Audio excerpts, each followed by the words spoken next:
חידושי מחקרי ה-DNA משחקים תפקיד גם בתפיסה הנוצרית אוונגליסטית, בעלת החשיבות העצומה בתמיכה האמריקאית בישראל, שכן לתפיסתם שלב הכרחי בדרך לגאולה הוא שיבת עם ישראל לארצו.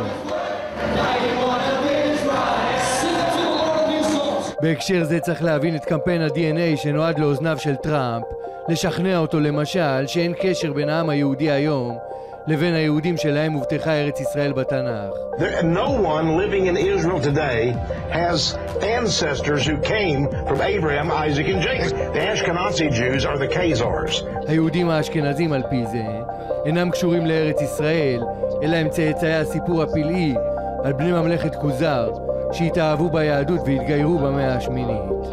The question of the lecture is, are the Jews descendants of the Khazars?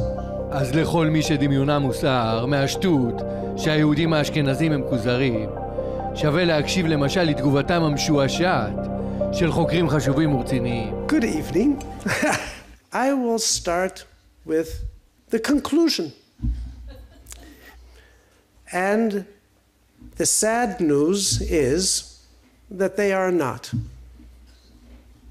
I'm Jewish. I would be very happy to say that my great-great-grandfather was a warrior who rode the horses on the steppes of Asia. But I have to admit the truth. My great-great-grandfather was probably a tailor. הכרתי את השאלה של הכוזרים וניסיתי למצוא קשר בין יהודי אשכנז לכוזרים.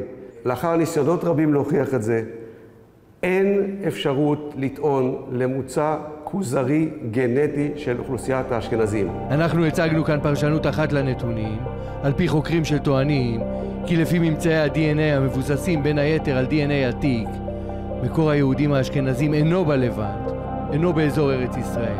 אחד המיתוסים הגדולים זה להגיד שהעם היהודי הוגלה על ידי הרומאים. לא הייתה הגליה. ומאין יש כל כך הרבה יהודים? כי התגיירו. והתגיירו בהמונים. הסיכוי שאיש חמאס בחברון יהיה צאצא של העברים הקדמונים הוא פי 1000 יותר מאשר שלי. זו דעתי. אבל דעתם של חוקרים ומומחים חשובים בתחום הפוכה לגמרי. הם מסבירים כי הנוכחות של המזרח התיכון הקרוב, ובכללו ארץ ישראל, בפרופיל ה-DNA היהודי דווקא גבוהה מאוד, ולמרבה הפלא השתמרה גם אחרי 2000 שנות. אז יכול להיות שהאכזבה של המרואיינים היהודים שלנו על האחוזים הנמוכים לכאורה של ארץ ישראל בפרופיל ה-DNA הגנאולוגי שלהם נובעת מאי הבנה. במערב המזרח התיכון, מאזור ארץ ישראל, סך הכל 1%. מזרח תיכון? 2%? מישהו יצא עם יותר גבוה ממני? מה, על ארץ ישראל?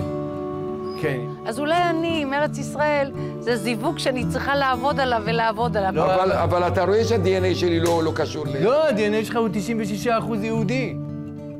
כשמישהו מקבל תוצאה, ובה נאמר שהוא מוצא אשכנזי, הכוונה היא, יש כ-50% מרכיב מזרח תיכוני, לבנט, ארץ ישראל, ברורים לחלוטין.